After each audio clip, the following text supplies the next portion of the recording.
edition of the Mindset Game podcast, and I'm your host, James Roberts. Before we get started with this week's show, first off, let me take this opportunity to welcome back the regular listeners. And if this is your first time listening to the show, I hope you enjoy this episode and decide to subscribe to the show. And on today's show, I've got Heather Frey. Heather is the owner and founder of SmashFit.com, a site which focuses not just on the physical side of fitness, but on the mental and emotional sides as well. She's also a fitness and life strategist, clean eating advocate, former figure champion, as well as a wife and a mother of two. Working with clients led her to create the Change Challenge, a change by change, phase by phase fitness strategy, which was launched on the Ricki Lake Show. Along with her appearance on the Ricki Lake Show, she was also the fitness expert on NBC6 TV show Miami's Moms, and was invited to present fitness segments on both NBC6 and SBC Miami. Heather also had the honor of being selected to compete on the hit TV show American Ninja Warrior, where she was one of only a handful of women chosen for the challenge. So welcome onto the show, Heather. Thank you, James. Thank you for having me. Oh, it's my pleasure. So before we delve into today's episode, Heather, can you talk us through, obviously, your journey from obviously going to becoming into, obviously, I'll rephrase that. Before, can you talk us through your journey to getting into the fitness industry? Okay, so it starts this way, where you beat up yourself. I'm not sure women will understand this, where you start to kind of, put yourself down, and especially after I had my two kids and you start to lose your groove. And I remember feeling really invisible and really fluffy, and nothing I did seemed to work. And then one day I walked into the gym and I met this, who's a very good friend of mine now, this girl who was like, wow, she looked incredible. I've always been fitness, so I didn't really want it to be just about like your look. But when you start to kind of become this mommy, blah, blah, blah, and then you start to lose your identity. And when I saw her, I said, how? And I'll be honest here. I said, so God, your body looks amazing. Like how did you do the butt thing? And that was it. We were like great friends. She goes, lunges, lunges, lunges, lunges.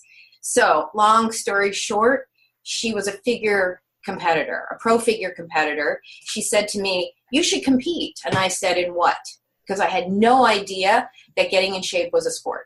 So it's kind of changed since I did it. I started in 2007. But at the time, it was to get into the shape of your life. And once I started to do that, SmashFit was initially a place, which I'm rebuilding now, to match personal trainers to clients and clients to trainers, because I felt like I met the perfect trainer, because she just wanted to train women. She didn't want beginners. I kind of knew what I was doing. I just didn't know all the way what I was doing. Mm. And so we were this perfect fit, and she trained me for competition, and I took many firsts. I came in fifth, I came in third, but I had a couple of first places. I won my open, I won age. So from there, that was it, because what I learned from that place was I had eating disorders at one point during my teenage years. And it's a very dark place to be.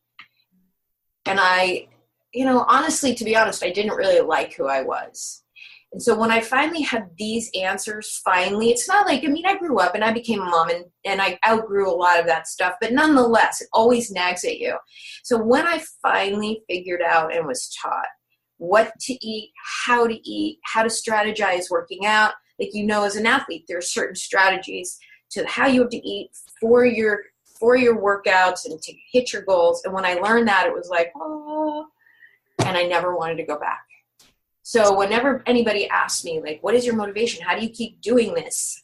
Or even, work out through injury, it's because I never want to go back to that person. That was not, and it's not worth a piece of pizza or an ice cream sundae. I'm not saying that you shouldn't enjoy some, but for me, it's not worth some of those, all of that. So that's sort of how it began with the, I'm sick and tired of feeling like I don't know what I'm doing or I'm behind, and I took control. Never went back. So, but you talk of it as it's kind of like changing habits and it's become a lifestyle. But how do people get to that stage in the first place? Because you talk about that change challenge. You talk about it being was it 9 weeks cycle to get people, I'm assuming from beginner level, to being able to get into kind of a mindset where we both are. True. And so where that becomes is when we started to train for competition, there was, I can't remember, 6 to 8 months before we had to get ready. So phase one was, we're going to start to cardio 3 days a week, Heather. She would give me these things 3 days a week for 30 minutes. And I'm like, oh my God, because I don't know, it's doing 15 minutes whenever, right? And then she'd be like, all right, you have to, I remember this one specifically. She'd be like, she'd give me what I'm supposed to eat. It wasn't super strict, not yet, because that kind of worked its way down. And she said, but you have to eat breakfast. And I remember going, I don't like breakfast. I'm not hungry. I don't want to. And she looked at me and she goes, I don't care. You have to eat breakfast. If you want to do this thing, this is what you need to do. And, she laid out a few things. And at the beginning, I would eat this much. And over time, right, you start to get used to and look forward to breakfast. And so you started to cut out the things. I already knew what I shouldn't eat, but I wasn't really sure what I should eat. And so learning, okay, the protein, I need enough protein to build that muscle, and I need the carbs to give me the energy to build the muscle. And so all of a sudden, all these foods didn't become just like something to fill a hunger hole. It became like, this is the means to my goal. Okay, because I don't want to feel sad, ultimately. I want to feel strong again. I want my groove back. And this is how you do it. So when you asked me initially, the change challenge, it was phase by phase. It wasn't like everything all at once, huge workouts, change everything you're doing, change all your eating. It was, you're going to start eating breakfast, and you're going to cut out these things and drink water. Those were like the two main ones. Eat breakfast, drink water. And then workout wise, you're going to start doing these cardio. And we would work out together. So she was also teaching me, how to lift and things like that, phase by phase. And I think like people want that mindset, but when you do everything all at once and it's thrown at you all at once, you're like, okay, I did it for a week. I don't see any change. Forget this. Right. Mm-hmm. So to me, it's that phase by phase, you start to make these and you're like, wow, I do see something different. I do feel a little bit better. All right, I got this. So now I'm ready for the next.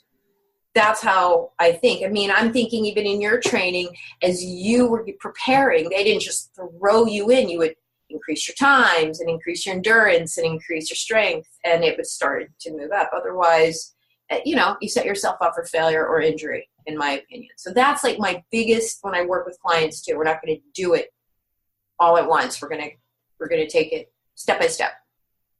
Well, but I think on the flip side of that, Heather, I think it's maybe society that's become like that. You want to see instant gratification. That's not right. Whereas you can't do that because, like you were saying, if you try and change everything at once, you're at a hiding to nothing really, because you can't make those multiple changes straight away because one's going to not be 100 like optimal. So it's better to do it step by step, get it down, move on to the next one, and kind of like building a house. Really, you got to get the foundations right before you can lay anything else on top of it. And I also tell people too, people want it just like what you said. They want it now and they want it right away. And why can't I see anything in 2 weeks? And I always tell people, how long have you been trying to hit your goal? Lose weight, get fit, on a marathon? How long? And a lot of times they'll go, well, I've been thinking about this for years. And I'm like, imagine, this quick thing. Imagine if you had started to do it right and you kind of knew what to do, at least a direction. Imagine if you started to do it right when you wanted to. You'd be there already, well beyond it. You would be out here. So this idea that I have to continue to find something that is fast is really wasting your time because you keep starting and stopping, starting over. I'm going to eliminate all my carbs, or I'm going to get rid of all my fat. I'm going to do these really weird, bizarre things, and they don't work. And I hate to tell people this, but there isn't a shortcut. The beauty is that if you do it right, though, you get to eat a ton of food, and you'll get where you want to go. People just want to be able to, take a pill or do a thing or whatever, and it just doesn't. And then here's the other part. People who do diets, which I hate that word, they're temporary. So they do these weird, cookie diet or grapefruit diet or whatever it is, and then they think, okay, yay, the weight is off. It doesn't stay unless you do that forever. So I'm like, all right, let's just back up. Let's just kind of, like you said, let's get that foundation. Let's just lay that out. Let's figure out, and that's what I do when I work with people. I'm like, let's figure out what you can live with. Not what I'm telling you to do, but what can you live with? What foods do you like? What don't you like? Let's create a plan that is goal-oriented, but that works with your mindset. So that's, that mindset thing. Oh, I've had people been not worried, but they've been kind of caught off guard when you say, these are my recommendations. Obviously, it's your choice what you eat and what you don't. And I think I have a shopping list that I give my clients, and people will say, is that all I can eat?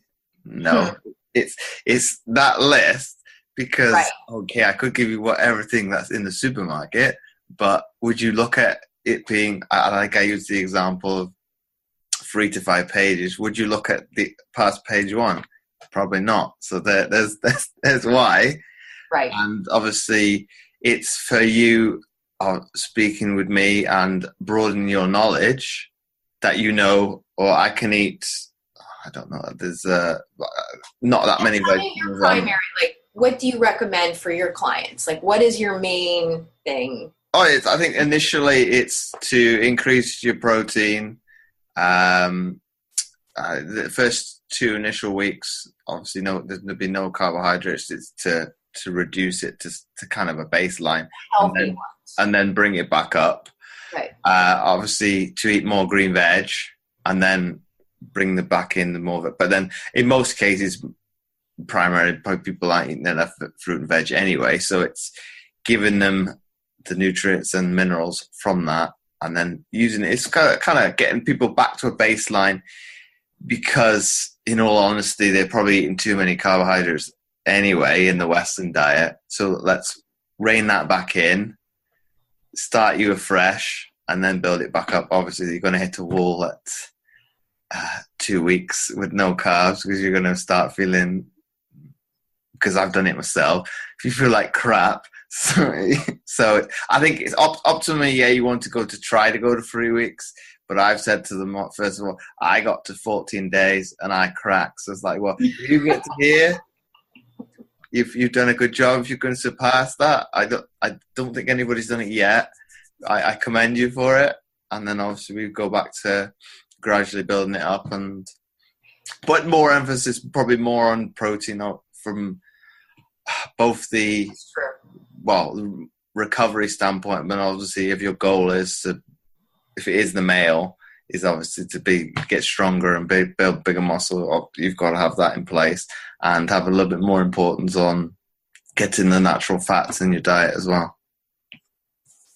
See, I do it a little bit different. My clients are probably a little different than yours. So I don't eliminate all carbs, but they have to be whole carbs, like oatmeal or brown rice or something like that, because some of my clients are moms, and I'm like, there's no way you can go 2 weeks without having some of that, So, but, there's strategy to it. The same way when I was competing, first half of the day, you do those healthy carbs to get you through your day. And then the last part is your vegetables and things like that. But same kind of idea, though, of sort of stripping away the crappy ones. Crappy carbs have to go. And then we rebuild. And then here, I was going to ask you this question too, because we talk about treats. And one of the things I also tell my clients is that you have to stop looking at all of this as denying yourself, because you are kind of captured by this misery of not, again, my clients generally who are trying to, get their bodies back, lose weight, back in shape, get in shape. And so, this isn't restriction that you can't eat a cupcake or you can't eat, big, huge, greasy, Parmesan, whatever. That's not the restriction. The restriction is like you're like living in this mini little prison for yourself. So when you start to kind of move that aside, the freedom that you feel to kind of hit those goals. So first I have to kind of I keep letting people know that it is freedom. It is absolutely freedom. And then once you start to gain control of how mindset, on how you eat and how these foods sort of affect your body and how you feel, and wow, I feel so much better because I'm not eating that fast food or that crap, then, it all starts to, that whole mindset thing starts to click in and it starts to set and what you're going to go for. And I work with people on different strategies too, well, I'm out, I'm with the kids, I'm starving, what do I do? Okay, you head to a grocery store, not McDonald's. And you head to, we have a couple of places around here, which I'm not really going to name, but they have chicken. They've got chicken and some vegetables, and it's all strategy. Once you figure out that strategy for yourself, it becomes doable. That's, like I said, when the mindset, because if I remember looking when I was getting ready and I would look at these fitness girls and I'm like, I have no idea to get from here to there. But when somebody showed me step by step, and then you start to do the steps and you start to see the difference in the steps, that's to me where the mindset starts to come in, because you're like, oh, I get it. I get this now. So, what I was going to ask you about is treats, because some of my clients will be like, look, I have to have something. I need something sweet. I'm like, all right, here's the deal. If you think that eating something sweet is going to open a door you cannot close, then you're going to have to say no, because part of it is learning to say no. But if you think that that sweet is going to, satisfy you so that you're calm and can make it through the rest of the week or whatever, and that works for you, what is your take on like rest of, balance of your goals and your nutrition? I'd say it's a balance, because it comes back to this idea of flexible eating. Right. It's like, well, if you've got room for it in your, we'll term it in macros, mm-hmm. Go for it. It may not be good for you, but it is filling a calorie requirement that your body needs. But on the flip side of that, I think more so when people are going out, I've been asked questions. Well, what do I do? It's like, well, if you can plan it in advance, which is not always realistic, you've got the scope to be able to do it and enjoy yourself. I've said it, and they were doing a challenge of mine, I think a couple of months ago, and I got asked that question. Don't worry about it.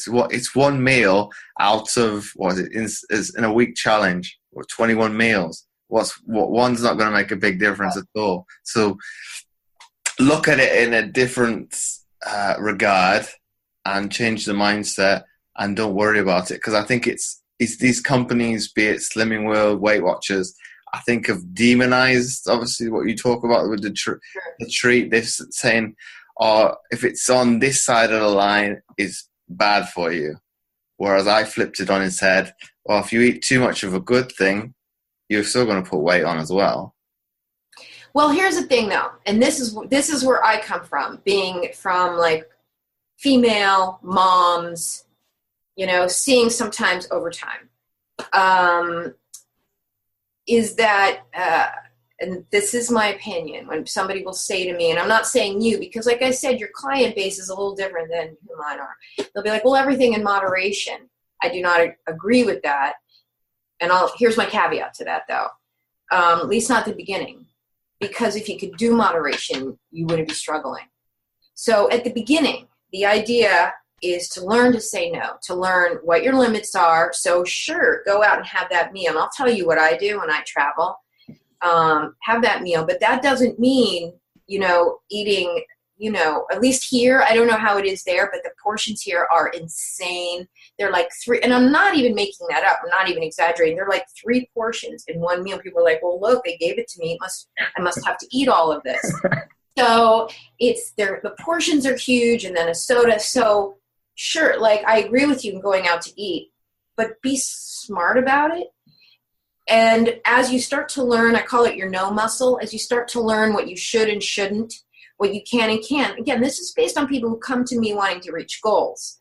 I'm not talking about anybody out there who's thinking, I'm going to eat whatever I want. If you're happy, then do. But people who come to me have goals to reach. And if you have goals to reach, there's something that you need to pull back on.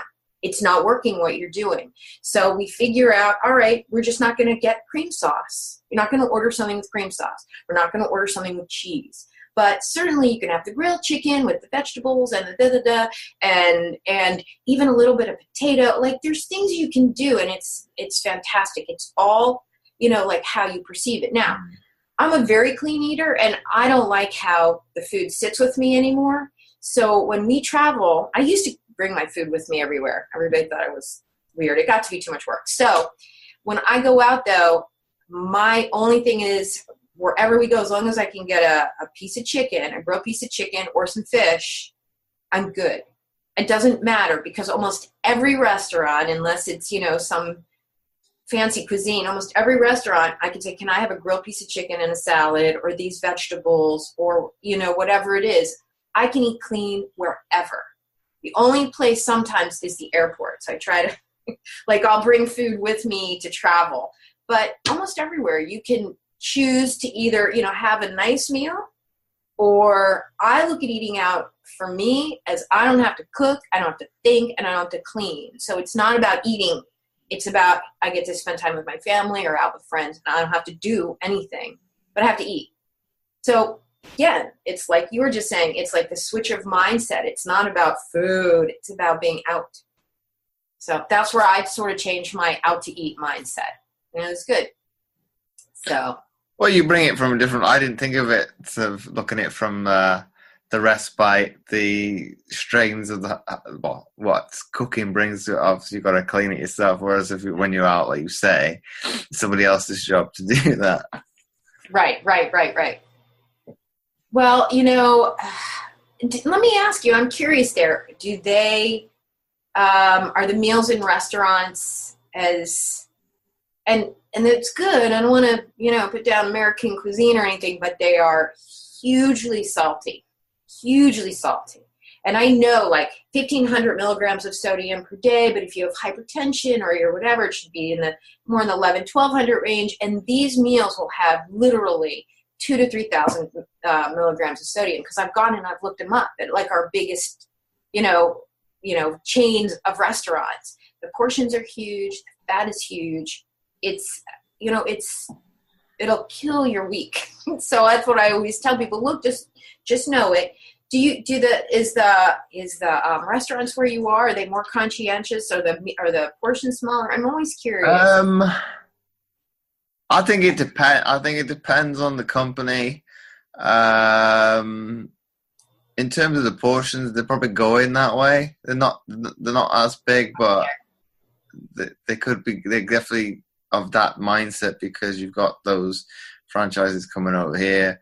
Yep. There's supposedly, I was listening somewhere, we are, in terms of obesity, I think somewhere behind the US, but you're thinking, well, the French and the Germans aren't thin as well. So you're thinking, and their food is probably more, well, not fatty, but, like the French especially, cream sauces. Yeah. And that. They seem to be healthier. I don't know. It's probably, I think the Southern Europeans, be it the French, the Spanish, the Italians, Portuguese, I think it's the lifestyle, obviously, of their eating habits, because it is that it's probably changing anyway with society. It's going more to what the Brits and the Americans would be. It's sitting in front of the television on a dinner tray, but there's that notion of you're eating around the dinner table and you're conversing with the rest of the family. So it's a lot more, you could say, slower pace of eating. So you are enjoying the meals and whatnot. Whereas probably it's very fast food. Just you gotta, my moms are in the car driving their kids to practice and to this and that. So it's like we need to stop or we need to bring food, and it's, and then the problem is that, and this is, the parents never really learned about it. So then how can you teach your kids when you don't know? So which is where I come in. Like I've had I've chatted with a few kind of judgmental mothers, and I'm hoping I've opened their eyes. If you don't learn how do you teach your kids? Mm-hmm. And so, then kids grow up. And so that's part of the reason too, when I'm working with people, is this isn't just about you.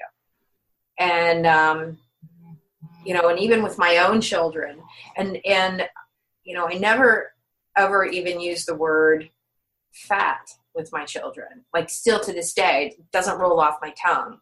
We talk about being healthy, feeding your goal. Both of my girls are gymnasts and athletes.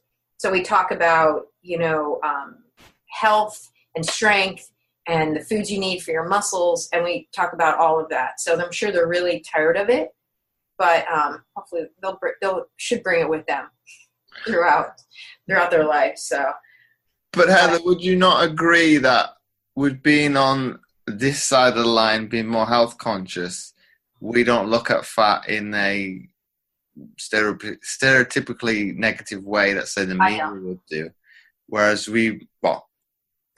generally I won't eat a trans fat anyway because I know it's not good for me, but whereas be it saturated, unsaturated fat, I know what it is, so I can use it in moderation, whereas you wouldn't look at it stereotypically in that kind of light. Whereas I think maybe on the consensus of maybe the general public, because they don't have that knowledge base that you talk about, they don't know the difference between all three of them.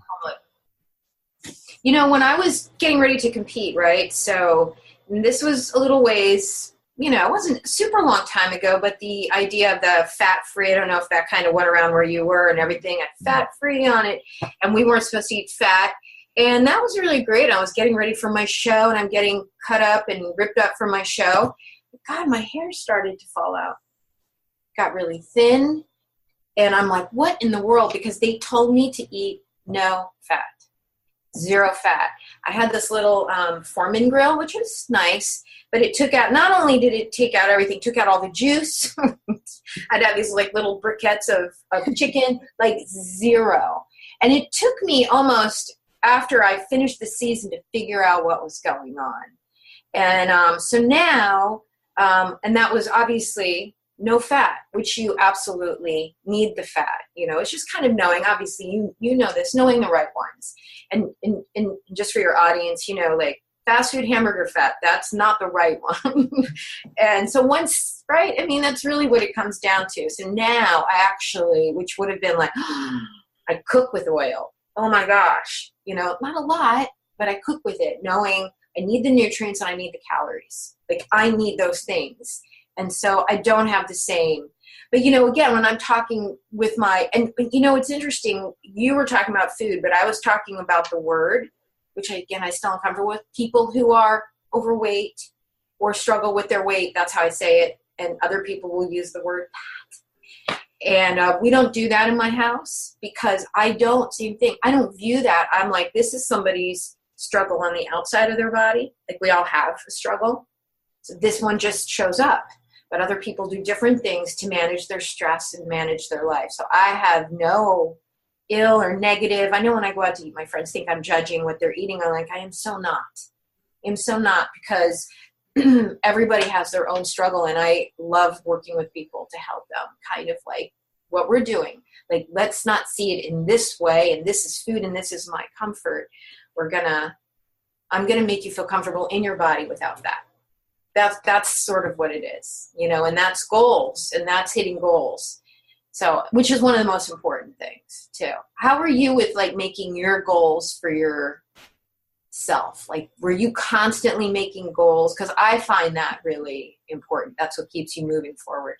Not necessarily. It would depend. I think because I've had a change in circumstances on the job front, I've become more, not health conscious, but if I prepare my meals, I know what's going into it.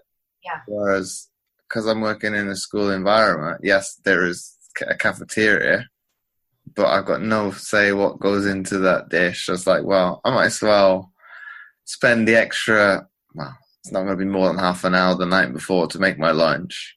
And I know exactly what's gone in it. And I think it's probably, it's been the healthiest I've been in a while, but that's not really the goal. It's kind of saying, well, I can dictate what is going into my body more. Oh, why? I do it myself. But why do you care? But why do you, and this is what I find interesting. Why do you care, but other people don't? Because I care too. And although I don't do age, I have a few more years on you.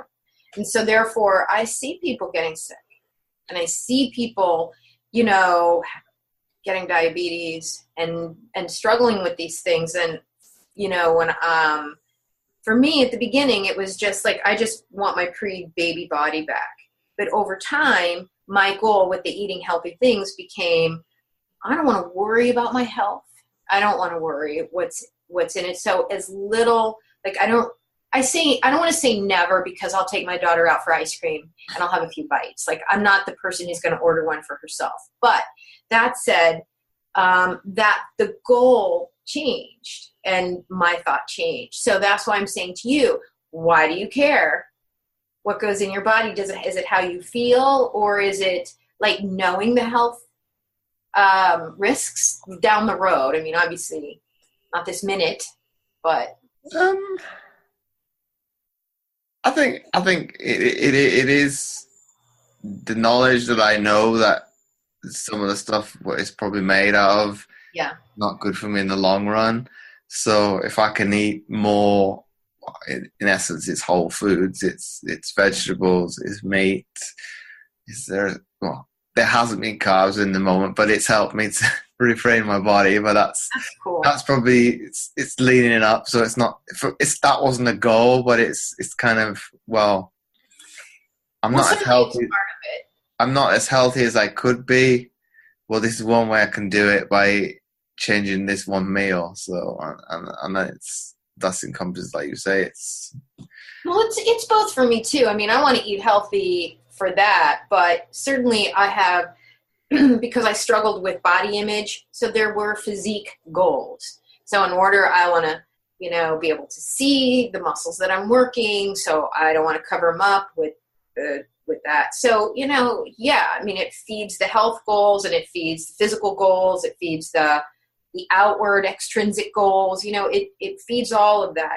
And so, you know, again, when I'm talking with people or friends or whatever, that's what I try to, like, you know, to try to get that mindset, because, you know, that's what we're talking, how do you get it?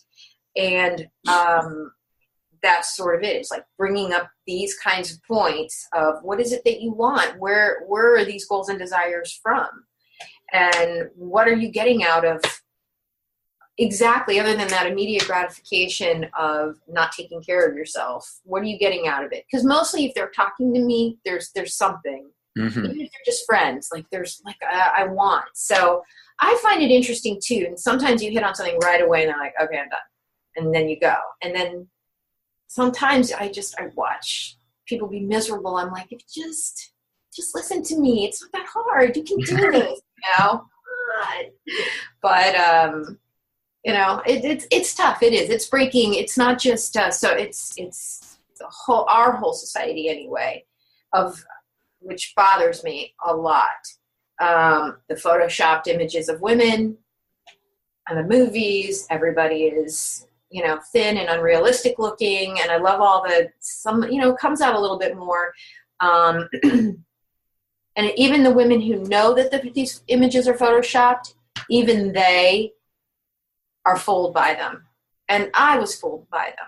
And it wasn't until like I found this one magazine that I loved, and I knew it was real because I met some of those girls. They were real competitors who would then, you know, they had the muscles and they put down real workouts. And even in hindsight, because that was when I was reading after I had my child, those are real things. When I saw that, it put it into a realistic perspective. Like, I can eat kind of like that, and I can do these moves, and I can. So, you know, I'm kind of jumping around, but, you know, it reminds me of sort of the process, which is that, again, the phase by phase, slowly deciding, you know, that I'd had enough of the struggle. I just had enough of this struggle. So my parents too, they always struggled with their weight. So, were you always an athlete? When did I start? In competitive sport, yes. Not to that level, but I've always been a sporty child from the age of 8.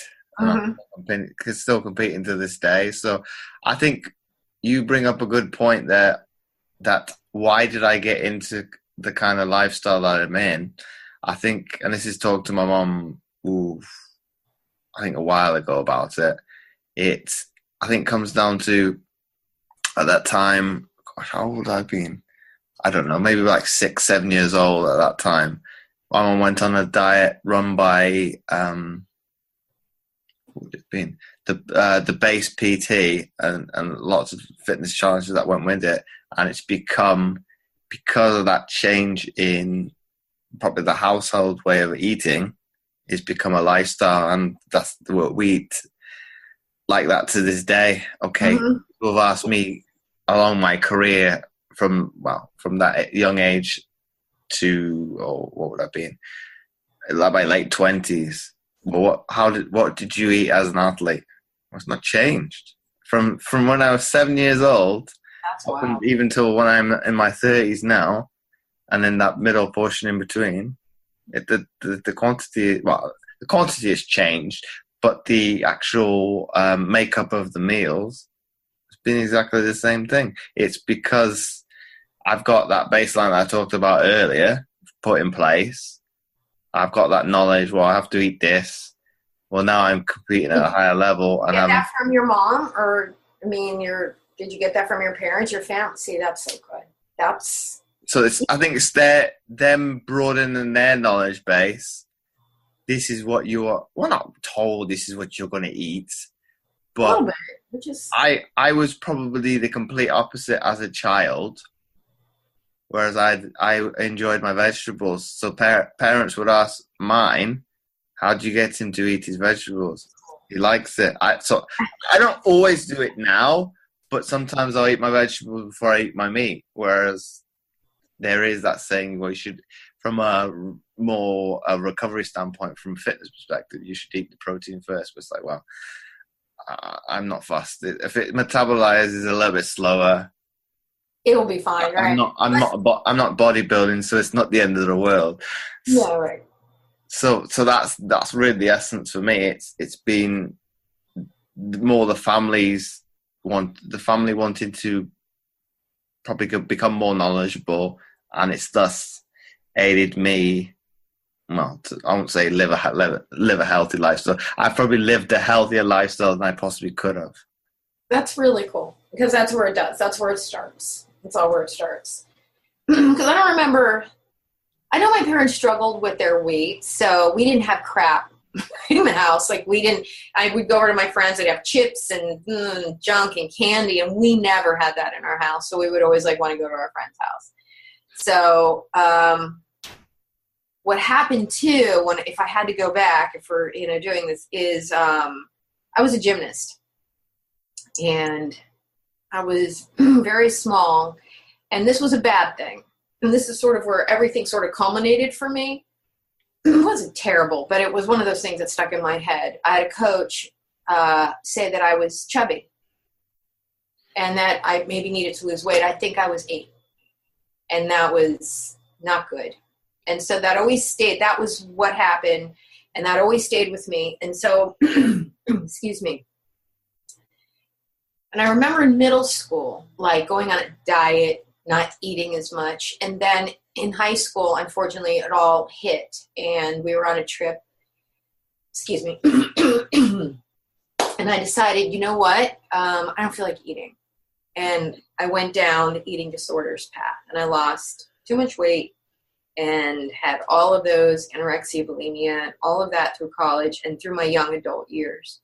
And so where I think I've come from with this and with my business and Smash Fit it's not just about losing weight, and it's not just about building muscle. It's really about up in your head, because I was, for the longest time, even after I outgrew all of like the eating crap that I was doing. I never kind of felt settled in myself with how I, you know, what I looked and what I was doing, because I felt like I need to starve myself in order to. So when I finally figured out, oh my gosh, you can't eat. Like I had to figure this out myself. That's why it's really cool. Like you had this sort of base, you know, that you can eat. And I always tell people you can eat a lot more healthy food. Mm-hmm. It's very, you know, this very hard to overeat, you know, a grilled chicken salad, you know, especially my male friends, very hard to overeat green beans, very hard to overeat. So when I finally learned that balance of food so that you didn't have to starve yourself, and gosh, if you ate right, you could actually like make your body look pretty darn awesome. That was a revelation for me. That was, I mean, again, it was a while ago now, but it was in my adult years after I had my children. I'm like, wow, this is incredible. And I you know, you just kind of want people to know that information, how powerful food is. And it really has the ability, and I don't mean to be melodramatic about it. It has the ability to change your life, because you know this, and people who've done it, it's not about changing your life and how you look at all, because it doesn't matter. It changes you in your confidence level, in knowing you can accomplish something, in feeling better, because the outside is attached to the inside. Mm-hmm. They are connected. So to say, well, it doesn't matter what your outside, it doesn't matter, but it matters how you feel. So if your outsides and insides don't reflect each other, very hard to move about the world with your family or career or whatever. So that's where I always come from, is teaching people how to eat the way it works for them, how to move the way it works for them, so they can move in their world so that it works for them.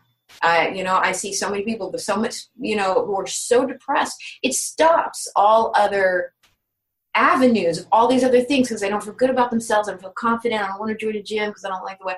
And I'm like, okay, let's open up all these pathways. That's why I find it like so powerful. We're talking about like food, but it is, or working out or going for a walk. But you and I, who probably been doing this quite a bit, but I remember sort of my revelation of, wow, this change of being kind of frumpy mom to like, you know, and it was pretty incredible. And I'm like, if you had told me, you know, even in my 20s, that after I was a mother of 2 kids, that I would go stand on a stage, paint myself really dark brown, paste my bikini to my butt, stand up there and win, I'd laugh. And that's why. That's the power of this food and exercise thing. That's the mindset thing.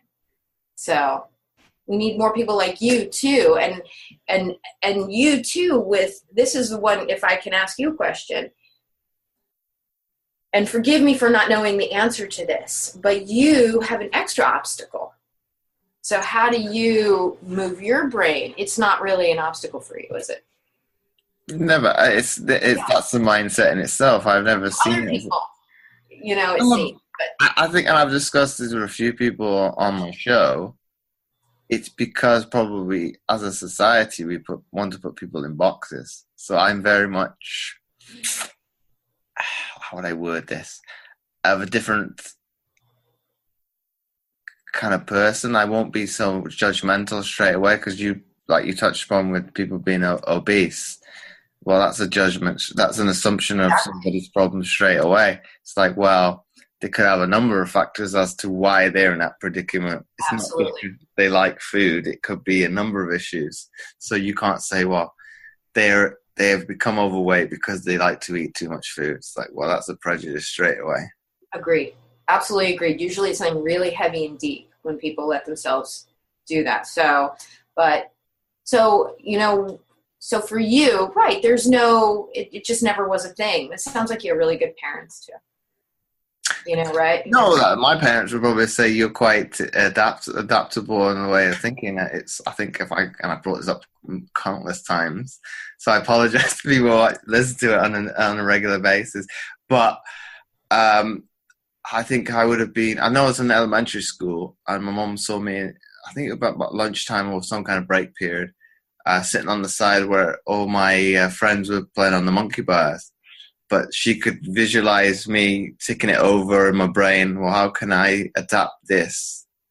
Well, I would call it a simple task now, to be able to do it at that age. And I think within a couple of days, I was up there as well. So it's like I've always been of that requisite mentally, to maybe a little bit less so now, because if it doesn't need doing, I won't do it, because it's like, well, if there's a simpler way of doing it, yeah, I'll take that route. Whereas in the past, it's like, well, I want to be able to do that as well. Let's find the task that will enable me to do it. So I think it's that, but you have taken not a simple route. Just wanted to interject that. Well, I think it's probably my skill set. So I was like, well, I've always been adept at adapting something. So that's cool. I think, and that helped me from a professional standpoint, because I can relate. Well, I have to adapt things training wise anyway. Not always, it'll depend. And even from the disability side of things, people ask, well, why do you squat without your leg? Because it's easier. It's right. It's not so much just that, but it's because I have realized, and probably by doing it with my prosthetic leg on, well, by using the prosthetic, I don't get the full range anyway. So my able-bodied side isn't getting the full benefit of the exercise. That's the only reason I do it. So people say, well, can I do it with my leg on? Depends on where the impairment is. Yeah. If you're below knee, I would advise it, because you're going to get the benefit both ways, and you're going to get that symmetry. Obviously, if you're above, like myself, it's going to depend where that amputation is on the range of movement. So you got to compromise to a certain extent as to where it goes. And I think I look at it, because I've had it since my birth. I probably think outside of the box a little bit in terms of multiple aspects of fitness, because I've got the experience of life of having to deal with it. So be it, I don't know, push-ups. We'll call the well, what people don't like, the villain, the burpee. I'll do it without my leg, because it's an extra. Okay, a push-up, you've got the stability elements. So your legs aren't actually a factor, but the burpee, if I can take extra weight out of the exercise, it helps. That's pretty cool. I love that. See, and nobody wants to label or put you in a box, but when you hear, and again, when I also don't want to label people as, well, they're just lazy because they're just making excuses. There are legitimate reasons in people's lives. They are unable, excuse me, to combine everything. You know, if you are a single parent working a job with 2 kids, it's going to be hard to get to the gym. It really is. So nobody wants to judge. I think there's something you can do, but the point is that I love that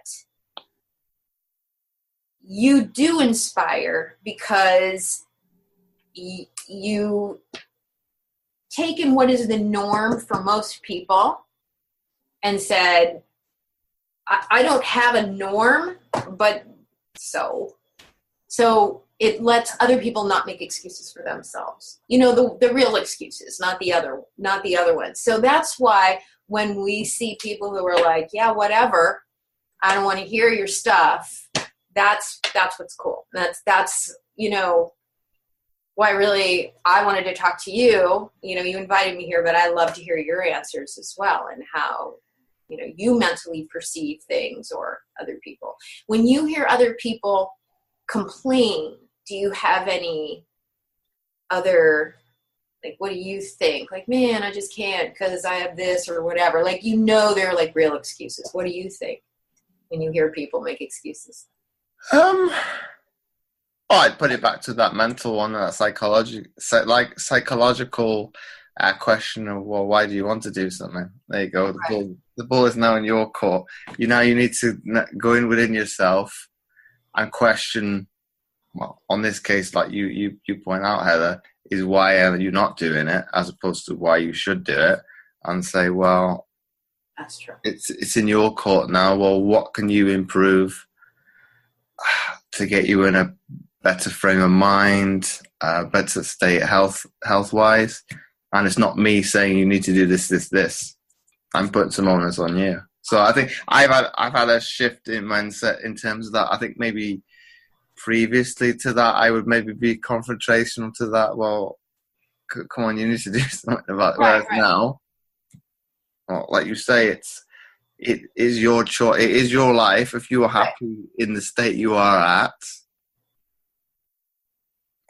you shouldn't moan about it. Whereas maybe if you are in that kind of flux, so to speak, well, obviously you want to change it. Right. You are in charge of your destiny. Definitely more compassionate,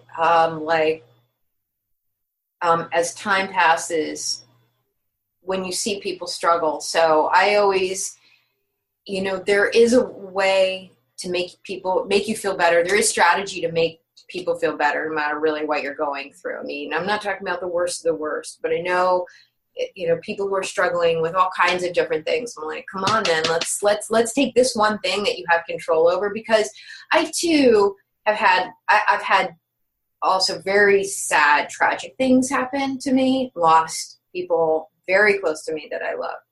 And I kept going to the gym. And that for me, I mean, this is, that's sort of after the mindset sets in and all of that. That was my zen. That was my escape, because you walk, and this is what I always try to tell people. I'm a gym person only because I like to leave. I want to get out of I work from home.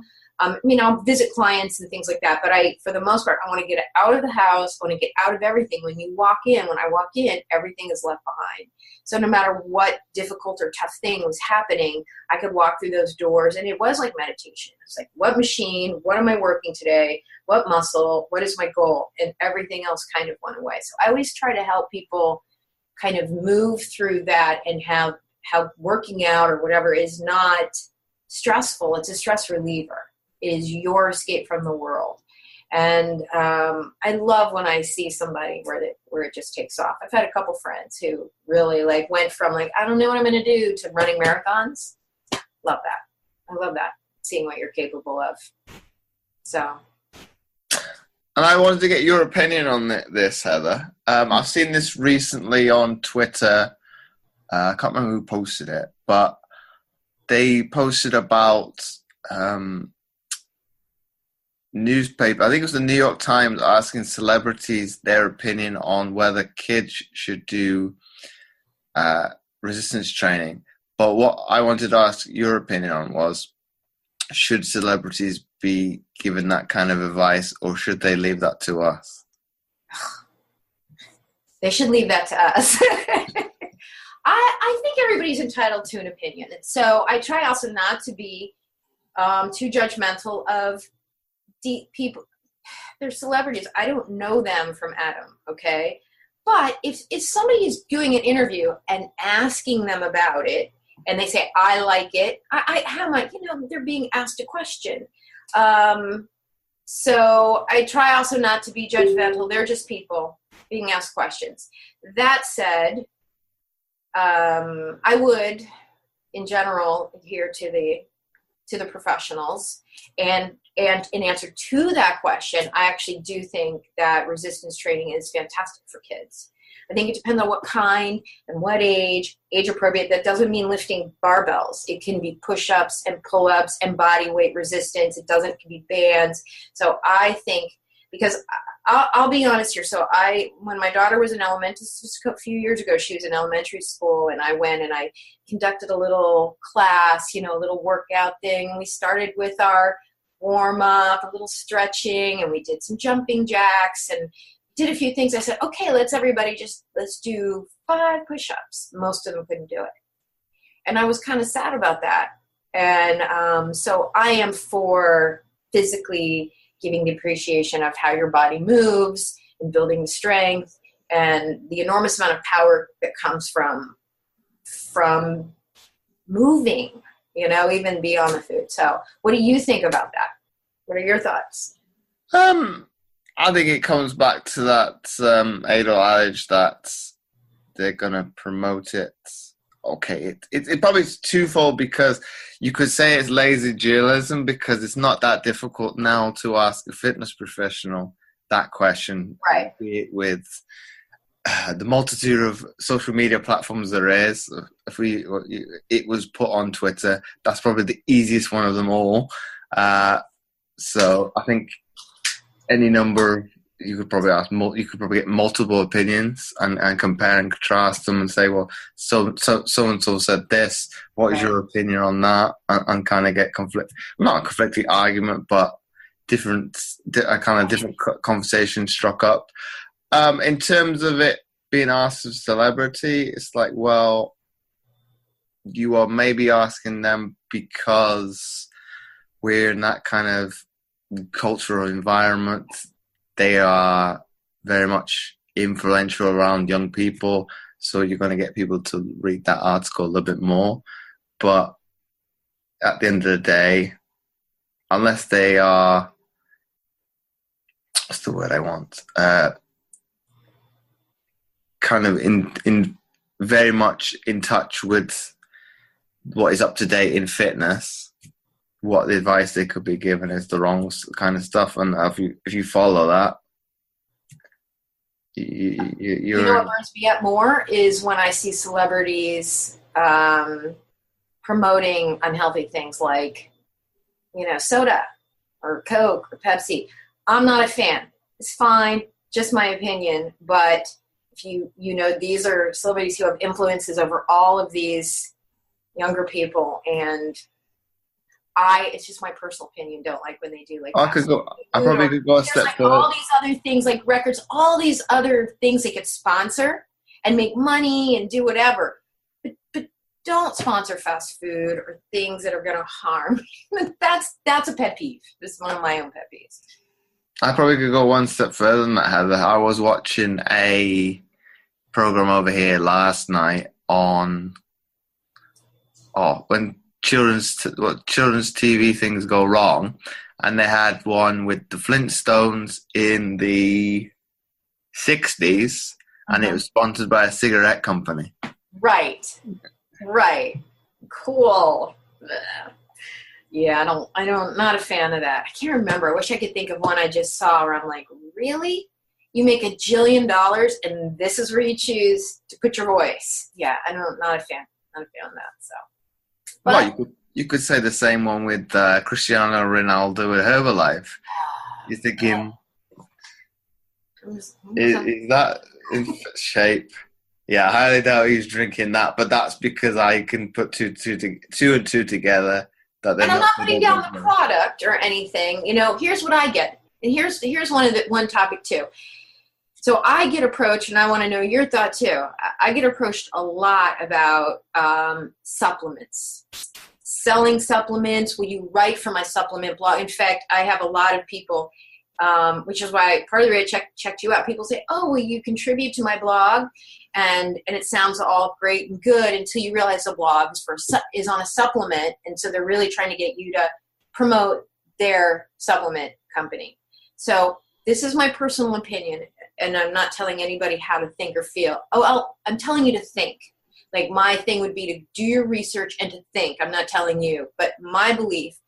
I took some supplements, nothing illegal, everything I would get from a health store, okay? Because when I started all this, I never wanted to have to pay for my physique. My whole goal in getting into figure and fitness and everything was because I just wanted, in fact, here's my real goal. My goal before I started all this is I just wanted to look like I never had children. Now, my children are they're the beat of my heart, okay? But I just want to look like I never had any kids. And so that was it. And so I never wanted to have to pay for yucky stuff or have weird side effects or worry in the future. So it was all health food stuff. That said, I don't know if it all really worked or not. And I eventually had sort of my stomach's a little more sensitive now and all of that. I don't know if it's from that. Anyway, I am not a fan of supplements. And so when normal people, I'm not talking about top level athletes who are now under doctors and high level trainers supervision. I'm talking about your general gym goer, people who are trying to work out. I am not a big supplement person. I'm a food. 99% of what you need you get from food. That said, like, I have this extra egg white protein I use. I'm on the go. I'm hurrying. Didn't make my chicken, but I need. So I have it. It's a supplement. It's an add to, but 99% I eat the normal food. What are your thoughts on supplements?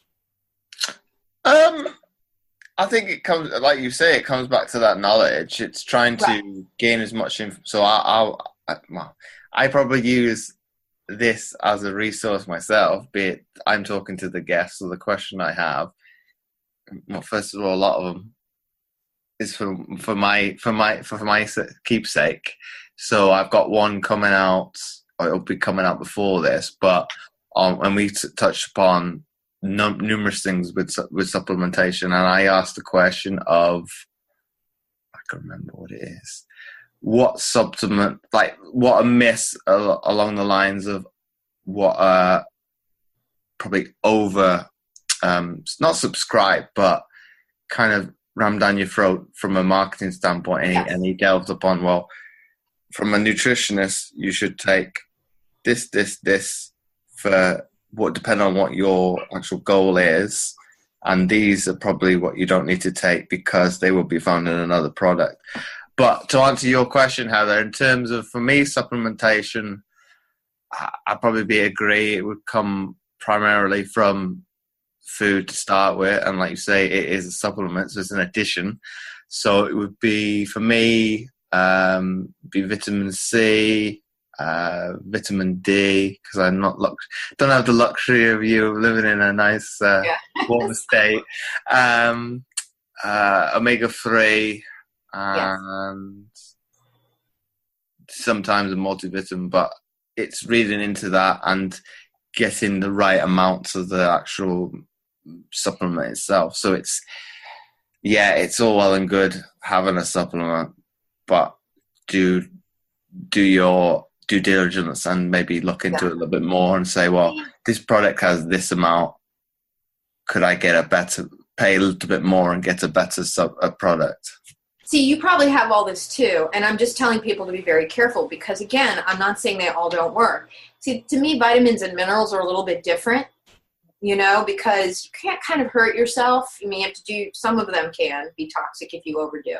I'm talking about, and again, if you do this, I'm not judging anybody who's doing it. I'm saying be careful, or if you're just getting ready to start a workout program or you're thinking about it, a lot of people think, well, I'm getting ready to work out. What do I need to buy? And I'm like, you need to buy nothing.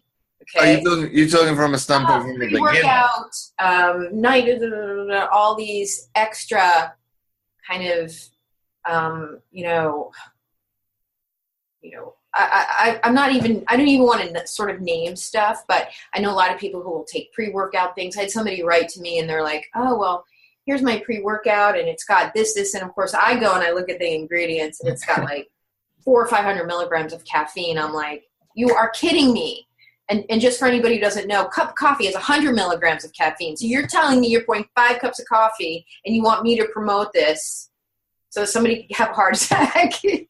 It's that kind of stuff to be wary of and to be careful of, and that your general normal person trying to get doesn't need a lot of extra things. I know that my endurance running friends will have things on their run, and so I'm just saying, being smart. And not believing all the hype on the front of these packages and supplement. Well, I'm actually one, I'm trying to think trainer-wise, when I used to work in a gym, I think I was one of the very few that didn't have a pre-workout. I've never done a pre-workout. I never really needed to do that. I don't want to have a heart attack. Well, I think it comes back to the for me, it's the mindset. If I'm not in the right frame of mind to do it, I could either say it's going to be a bad workout, or push through it and try and make it the best I can, or do it at a later time that I'm in a better mood, or if I'm in a good frame of mind, just get on with it and things like that. Whereas, like you say, it's caffeine. Well, you could just have a cup of coffee. Exactly. No. Well, they put a lot of other stuff. They have a soda because that's got sugar in it. Yeah. Well. So you give yourself a massive hyper, and then your workout's going to be bad because you've now come off that high. So right, and you put a bunch of kind of junky stuff like that's just me. Again, most of my people I work with, you might work with maybe athletes or most of the people that I know are trying to lose or small or tighten. And so I'm like, you don't need all of this added crud, So anyway, I just want people to be smart. I think that you have to do what works for them. And so I never really want to judge. And I certainly have people like, well, because you were talking about a different company, if that works for you and you're happy and you can afford it and it's safe, who am I to say? But if you were going to come to me and ask me what I think and what I would do, then I'm going to tell you. You know what I mean? It kind of comes down to that. But I think I'm of a similar mindset because coming from that athletic background, and I think companies are slowly starting to come to me because the name's getting out there slowly. It's like, well, no, if it's not batch tested and being ratified by the sporting authorities, no chance, because I'm not going to say to an athlete, take this product, and I don't know what's in it, and I'm not going to wreck somebody's career because for extra money in my pocket. It's like, no, it's not worth. I've obviously been, I won't say fortunate. I've been lucky enough that I've had a clean career. I want to be able to. Okay, it's a misfortune of somebody else that I am probably straight and narrow, but you're trying to keep that same integrity for the next lot. It's like, well, it's always gonna, because we're in terms of anti-doping, it all harpens back to that story of, let's see what games would that have been. I think Salt Lake City. I think it's 2002, because he took a different Vicks inhaler. Oh, cold.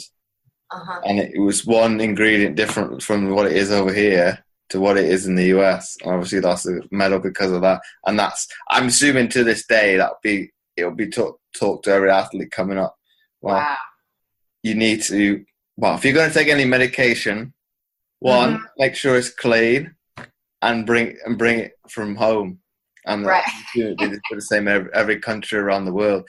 If it's got no banned substance in it, take enough that you need to when you're competing, and you should be fine. And then you can write in, if you do have to do a doping test, this is what I've taken. Here you go. Even if it's some minor being anti-inflammatory, like ibuprofen, paracetamol, you still got to put it on the forms. Like, here you go. This isn't going to come back negative because it's over-the-counter pharmaceutical drugs. And I think it comes back to that. So in terms of supplementation, the only thing I could think of would be whey protein and things like that. Yeah. Obviously, it's got to be batch tested. And on my website, that's the ones I'll promote. It's like, okay, I know this. I've done my research and I've taken some off because, like, well, there's too much sugar in that. You can take a better substitute. But that's me going back and because I've got it in the house. Okay. I'm with you on all of that. I think there are some good ones, but yeah, but I think it is teaching people. Well, you've got your own mind. Read the back of the packaging. Obviously, most of it will be not in English, but if there's a word that you don't know. Exactly. You ask somebody that's more knowledgeable than yourself, can you explain to me what this word is? No, and if I don't know, obviously don't take it. Well, and not only that, but I don't need to tell you, but if I don't know what something is, I Google it. If I'm not sure about a product, reviews of whatever, and when you go, stomach problems, it's like a whole range of things. But just a lot of times when I was first learning about this, I would just Google the supplements and find out what is the purpose. Most of them will say not tested, or, you know, something along the lines of the results are not conclusive. And I'm like, then what am I, why? So anyway, a lot of it, at least in the realm that I was doing that, it was hearsay. It was just what was passed down. You know, it was things like vitamin E, chromium picolate. It was like things like that, you know, when I even look up that stuff now, it's very vague. You know, the whatever comes out is very vague, or whether there's actual. So I'd rather not. And just so that people know, you can achieve amazing goals, get into super shape, run marathons without taking anything. Just so you know, you don't let the companies make you feel like, oh, I have to have this in order to hit my goals. That's all. That's the only thing I like people to know. Because I get asked all the time, what should I take? And I'm like, food. That's it. Well, that's where it originally come from. It's from a natural. Okay, it's not as nutritionally dense as it once was, but that's our own fault, and that's a different topic altogether. Yeah. And obviously, it's going from that and now probably increasing that dosage that you're taking. Be it, I think the topic of now is it's gone from what was your 5 a day to you want to look at being having 10 times a day. Okay, for some people that's probably, oh, that's far too much, I'm not going to bother now. Whereas, so that may be a case where you're going to have to probably supplement there, because you are not judging there, but you aren't willing to increase your dosage. Okay, in all honesty, it's probably nothing really, because it's coming down to a portion size. Well, in most fruit and veg, and if we use spinach as probably a good example of this, well, what it is when it's uncooked to when it's cooked is massive. That's so interesting. It's really interesting. I just try to get my clients started on the beginner level. Let's just eat anything that is green without any additives. You know, that whole, you probably have it there too, the whole perimeter of the supermarket. It's the inner stuff, things that are in boxes and crinkly bags, usually, unless it's like, you know, lettuce, usually aren't. So that's how I try to train people at the beginning. So it's a powerful thing. I find the food thing the most powerful. I didn't even realize it myself. And the working out part is usually fun. You usually get people to stick with that. It's the food part. But when they do, when that clicks in and they figure out how to, you know, balance out so they can have an enjoy, and I don't even call it a cheat meal. They're treats. You are allowed to eat. You are allowed to have food joy. You just need to know how to balance it so that you can also have the body that you want, the health that you want, the fitness that you want, so you don't wreck your energy and your mood. So, you know, whenever I have people, they'll come back and they'll say, but, I'm like, no, I'm not telling you not to. But, you know, again, people who come to me are struggling. So let's find the balance of that. If the negative stuff is too high without the positive, you know, the good for you food, when you kind of find that balance of this is the good stuff and it's life changing. I just absolutely find it incredible. So. And my last question for you, Heather, before we wrap up the episode. If you had to summarize what we've talked about today into one sentence for people to take away, what would that be? Oh my gosh. Okay, so we're talking mindset. Okay, it might be 2 sentences. We're talking mindset. And what I've summed up is you need to be smart. Find your internal motivation. You have to decide in your head that I'm tired of where I was, where I am, and I want to do whatever it takes to move forward. I'm not going to waste any more time doing it wrong and looking for quick fixes. I want to take my energy and stop all of this clutter and figure out what my answers are. So even though it's many sentences, the mindset of moving forward and talking about the strategies to try to get there. That's how I see our conversation went. I love it. Fantastic. Great time talking to you. So thanks for your insight, Heather. And thanks for coming on the Mindset Game podcast. Thank you, James. It was an absolute pleasure to talk to you today. Likewise.